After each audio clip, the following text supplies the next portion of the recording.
Hello everyone, welcome back to my YouTube channel. I am Danielle Bolo. Thank you very much for everyone who's subscribing. Thank you to the former subscribers and thank you to the new subscribers. Welcome back to my channel. So as you know, I'm trying to have a bilingual content. Pour tous ceux qui sont francophones, on va essayer d'avoir une conversation. Je vais essayer de traduire, comme je le dis toujours, mais j'essaye d'avoir un contenu bilingue.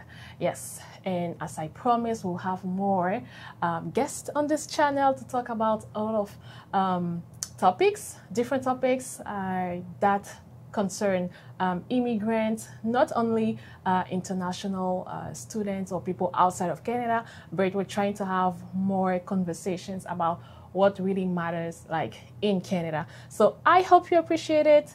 I hope you appreciate my guest. And yeah, let me know in the comments what you think we can do better. As you always know, I always reply to comments. It would be nice to hear from you.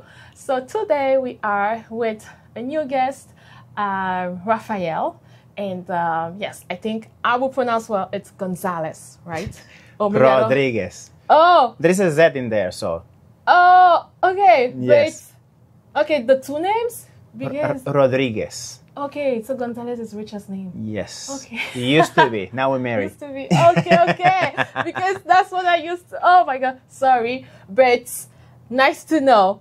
Yes. I guess it's part of the animation. So yes, it's Rafael. And I will let him say his name and introduce himself, where he comes from, and yeah, what he does. Yes, as you have noticed, Rachel is his wife's name, so he's already taken. Yes, absolutely. Well, thank you for having me on. Oh, thank you for your time. It's also always a pleasure for me to connect with new communities, right? And as a fellow immigrant, I definitely have passion for sharing what my learnings have been after being in Canada for over 25 years. And I can tell you there has been a lot of ups and downs in this journey, but I can tell you, you should not take things at face value. There is always light at the end of the tunnel if you keep digging. Okay. It's starting on a very strong note. Thank you. So Rafael, tell us, where are you coming from? Like initially, I mean, yes, I don't know if you were born in Canada, you can let us know. But like, yes, if you were an immigrant, like when did you come to Canada? And yeah, like your marital status, your professional activity. Yes, what can you tell us about you? Absolutely. I've been here since '99. Okay. I'm lucky because I don't know, maybe you're too young for that, but the Y2K was supposed to wipe out all computers programs, and the plane was supposed to fall off the sky in that year, but my plane didn't fall. I made it here. So I was living in the Dominican Republic, and my family was already living here. I was living with my grandmother over there, and back in '96 she passed away, and I have no choice. I ended up having to come here as a teenager, and came here, and actually, I made this my new home. Here I met my wife. We have two beautiful children, which is I would say the biggest engine behind me, what drives me to be a better man and to give me a good example. And with her support and the opportunities that I've come across through businesses and entrepreneurship, I think we established a pretty good life for ourselves. Okay, cool. I'm always thrilled to hear about people's stories, like who were immigrants who came here. I mean, there's always something different, always something to learn. I just love it. I don't know why. And that's what also drives me to keep, looking for people who will be interested in sharing their stories. So thank you for your time. I really appreciate it. So yeah, since 1999, I'm sure things like you've seen a lot. How has it been for you? Like when you came, I guess, did you know if you wanted to have a business, or you started working in anything and everywhere like everyone else? Well, it's interesting that you mentioned, Danielle, because I was a traditional kid. I went to school. I actually graduated top of my class, studied computer science, traditional, corporate.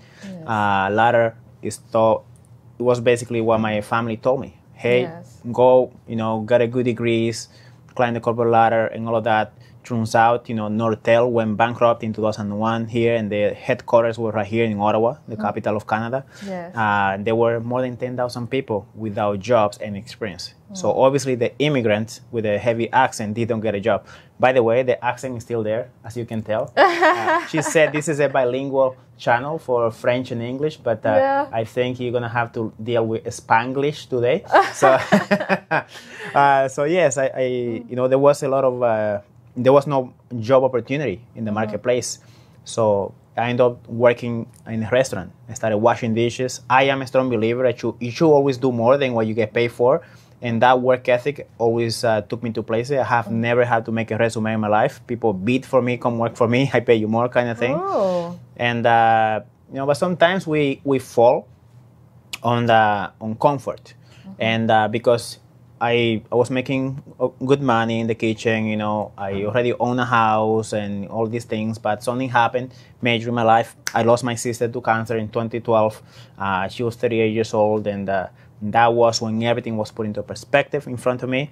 I wouldn't say that I am a frivolous person, but I wasn't really thinking much deep. I was thinking more of driving a Lexus, wearing Gucci clothing and those things. Okay. At that moment, God put everything in perspective for me. I am a believer of God, and when I saw my sister from 1 year to the next year, I did not recognize the person that I was burying. Cancer took her from me, and then she left 2 kids. Those kids ended up living with me and my wife, and for a period of time. And I saw that she missed a lot. She missed a lot of the growth of her kids, and that happens. That's something that is socially acceptable. You not taking part on spending time with your kids as they grow, because you have to go and provide for them, because most people don't have the opportunity. And that's when I started thinking, hey, what can I do that will allow me to spend more time with my family? Yes, the bills, the mortgage has to be paid, but also I didn't want to have to be living all the time under the thought that I was basically living to work all the time, but not for my family. I didn't want to be just a paycheck to my family. Yes. Many things happened, and now here we are. Yes. I definitely admire it. Like when you said, "Oh, Sundays are for my family." I definitely liked it. I was like, okay. He didn't just tell it to his kids or his family. He's actually doing it, and practicing it. I really admired it, because usually business people, I don't know, but is it like you go on your computer to do some work, or you are really, really with your family? No. This is why I'm here. I actually have a nice office at home, and but I can't. I have a psychological issue. I cannot separate them if I am at home. That's why I leave my house and I am here. Okay. So I'm only 15-20 minutes from here, from our branch. I prefer to be here. If I am at home, I am at home. If I am here, I am here. Yes. Okay. Yeah, that's very good. And what will you think? Because a lot of new immigrants that I meet, they're like, sometimes they have regret that they came to Canada. So in all this journey, have you had times when you were like, I don't know at what time exactly you met your wife, but like before having a family, did you have time when you were like, I want to do something else. I regret coming to Canada. Did you have time like this?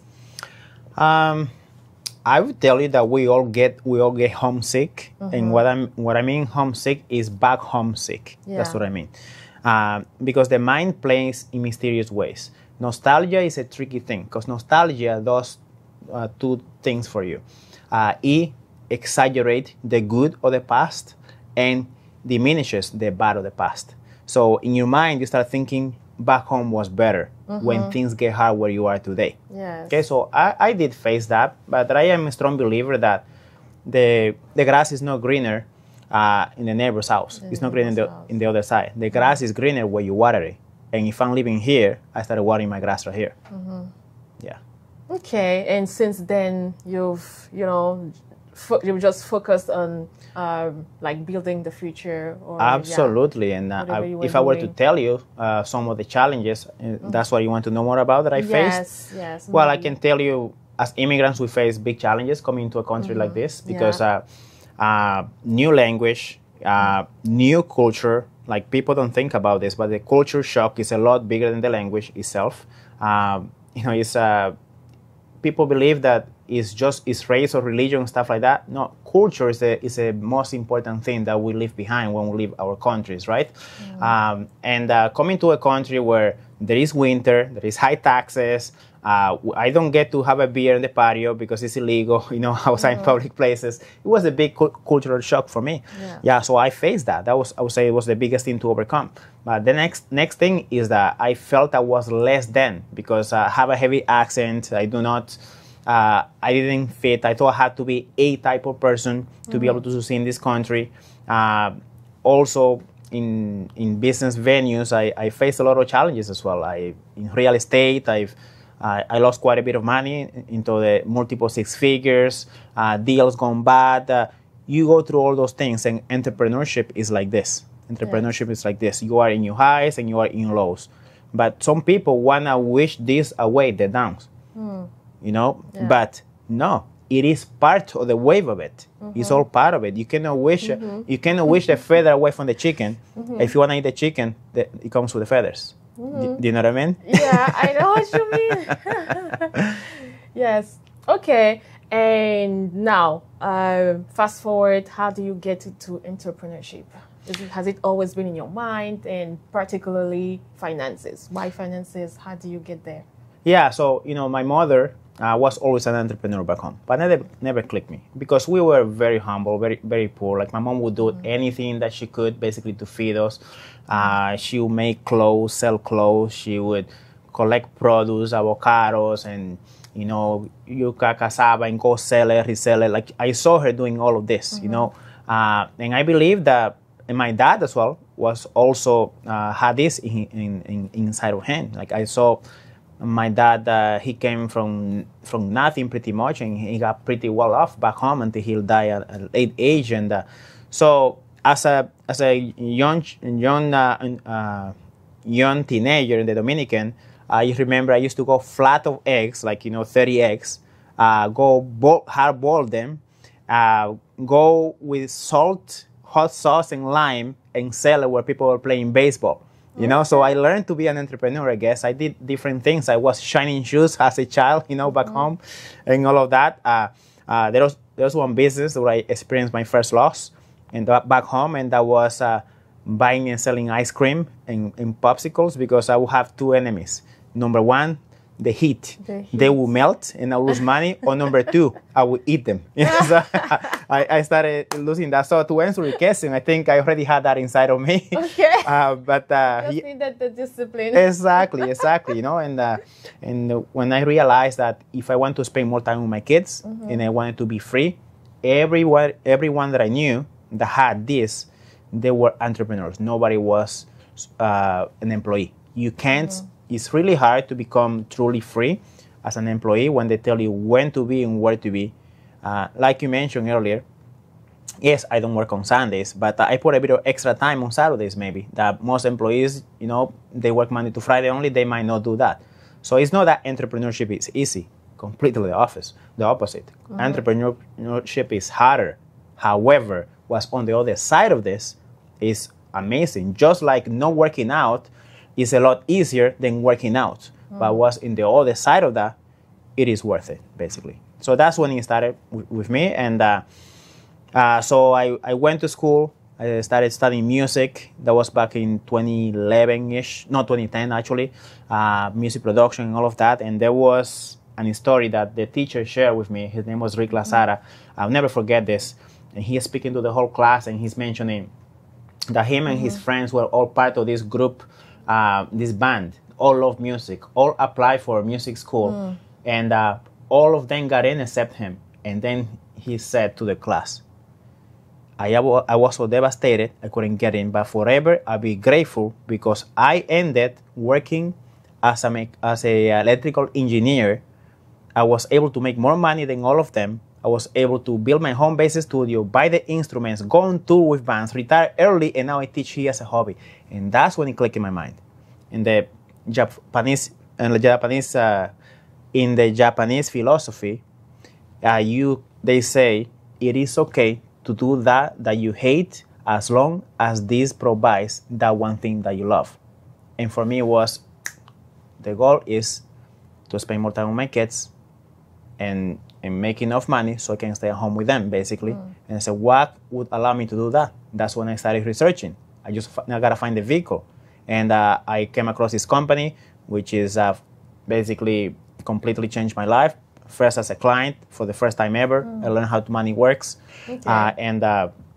And I say, well, if I was in that situation, how is the rest of my community? And that's when the idea came to actually do this as a business for my community. We just have our 10-year anniversary, license operating here. Now we operate in various provinces. We have clients throughout the whole country of Canada, and we're continuing to grow. Okay, perfect. Okay, good. So in the second part, maybe you tell us like, how did it, like the transition? Because I guess you were an employee at some point in your life before. Exactly. So yeah, we'll talk a little bit about the transition in the second part. What I want to ask you now is like, okay, you've been here at like 1999.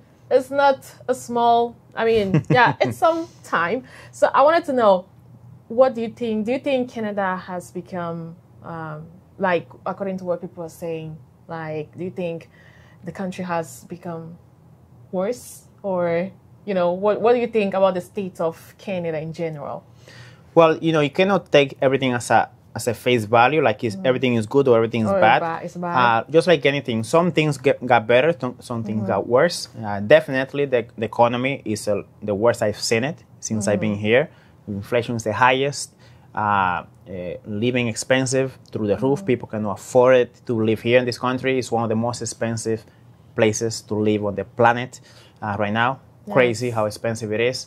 Buying a home has become almost impossible. A single income house is almost impossible to buy a house. I mean, at least a decent house. Because there is, COVID especially has made things harder. There are some government regulations that are actually hurting the Canadian economy. There is some bills that allow the government basically to block anything to do with energy projects, our mining projects, our oil, natural gas, and all of that. And this country actually has the potential to become the wealthiest on the planet, because we have basically 3 coasts. We have the north, we have the east, we have the west, and we can reach Europe, we can reach Asia. We have everybody. But there has been some things there. Hopefully the government, they get their stuff together, and then we can actually start utilizing what is already beneath our feet right here. And that will help stabilize. Rather than creating inflationary money by printing money out of thin air, let's actually go and create the goods. Let's actually go and create the jobs that will bring foreign investors to Canada, that will bring money into more Canadian households. And I don't want to sound like a politician. I don't like any politicians, because I find like it's part of the curriculum to have to lie and be dishonest, and that's my number rule. It's part of the curriculum. I think it's part of the curriculum. Like, you're going to have to deceive people. Yes. This is one of the things I could never be a politician, because I believe too much in honesty. Okay. Well, last question on the personal part. Do you think you've reached a point in your life where you're comfortable, or maybe you can tell us something about happiness? What can you tell us about that's that? A great question. That's a great question. One thing that I can tell you is I know very wealthy people, and some of them are very miserable. I know some very humble human beings. They don't have much going on for them, but they are very happy individuals. Okay? So what does that tell you? That money doesn't give you happiness. If you're thinking you're gonna be happy when you own the house, when you get that promotion, or when you're never gonna be happy, because happiness comes from inside. There is something that I learned. When you go to do something that you have passion for, the hard work behind it will not depress you. The stuff that you have to do is the very fulfillment, is the actual journey. It's about the journey, it's not about the destination. That's where happiness lies. And for me, I've been through such hard times in my life, but because I was always focused in the destination, and I knew that it's just the process, it's part of the formula, just like I mentioned to you, you cannot wish the feathers away from the chicken. You know what I mean? It's just part of it, right? Happiness comes from the inside. But on the money talk, I was raised Catholic, and in my church, they were special when it came to wealthy people. I basically was brainwashed that every wealthy person was a bad person. You know what I mean? That's one thing. I know a lot of poor people that are extremely bad people, criminals too. Yeah. So money is just something that magnifies who you are as an individual, right? Yes. It allows you to do more the things that you can and that you are already. And I can tell you the happiness is not about money. Have I reached my end destination? Absolutely not. Never. Never. I can tell you never, ever. I will reach that because I believe life is a journey. And when you think you arrive, that's when you really start dying. You know what I mean? And for example, right now, yes, we're talking about here in my office in our financial firm here. However, I have all these other side projects. I have the Dominican Entrepreneurs Club of Canada. I am the president and I run that too. That's something that keeps me occupied. I have Events Rod, an events company to bring in international artists into Canada. We have a big band coming on the 21st. I'm working with that as well, right? Okay. And then I have my family, you know what I mean? And I have like my friends and all of that. So I will always have all of these projects, and I'm always going to try to elevate them in all of that. So have I arrived? I will never arrive because I'm always going to be chasing something, right? Yes, yes. But I'm happy along the way. Along the way, yes. Correct. You're not waiting to get to the end or to, the accomplishment of the goal to say that you're happy. Exactly. And look, the happiness should never have a dollar sign attached to it, okay? And I'm going to contradict myself afterwards, okay? But happiness should never have a dollar sign attached to this because what happens when you get there? Then, now I'm supposed to be happy? No. You know what I mean? That won't make you happy. Yes. Happiness comes from the inside, okay? Now, the other thing is that most things that you truly want in life are usually two boxes that you have to check to achieve them. And that is time or money, or both. Time or money. If I were to ask you right now, if time and money was not an issue, if you had it in your hand right now, what would you be doing with your time? If time and money was not an issue right now, what would you be doing with your time? Think about that for a second. Most people think about something about helping other people or traveling the world. What does helping people takes? It takes your time and it takes your money. What does traveling the world requires? It takes your time, and it takes money.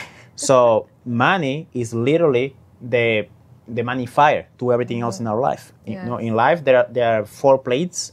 I don't know if you've seen the game on TV where they put a plate on the stick like this and they spin them and then they keep them spinning like this. And if they're spinning fast, they don't fall. If they slow down, they fall. Yes. The spinning plates game, okay? So just imagine that you have these four plates spinning, okay? You have the financial plate, okay, that you have to spin. You have the relationship plates, okay, family relationships. You have the spiritual plate, and you have the health plate.